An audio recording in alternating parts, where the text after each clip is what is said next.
Your comfort zone is killing you kasi doon nananatili ang mga taong natatakot magbago. Kung palagi mong inuuna ang komportable, walang progreso, walang bago, walang pag-angat.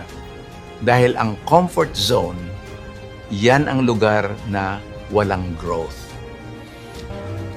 Lumabas ka sa comfort zone mo. Doon mo makikita kung sino ka talaga. Doon ka lalakas.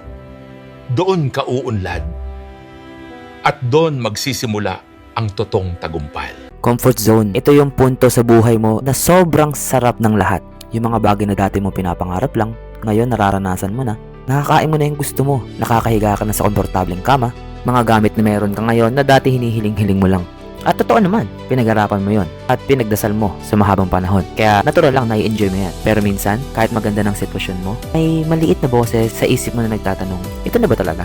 Kaya ko ba itong isustain sa mahabang panahon? Kapag tumanda ba ako, ganito pa rin ang magiging buhay ko?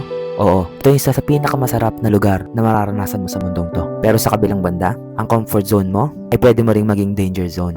Kapag feeling mo na hindi ka na nag-grow o hindi mo na hinaman ang sarili mo, pwede ka mauwi sa stagnation. Kaya kung isa ka sa mga tao nakakaramdam ng ganito, pakinggan mo yung boses sa loob ng isip mo. Baka ito na yung nagsasabi sa'yo na may susunod pang level para sa'yo.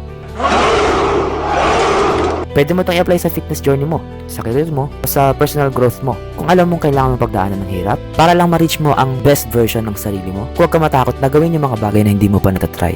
Maniwala ka, balang araw, hindi lang pamilya mo magpapasalamat sa'yo, kundi ang sarili mo rin mismo. At tara, sabay-sabay natin umpisahan sa maliit na pagbabago ang buhay natin.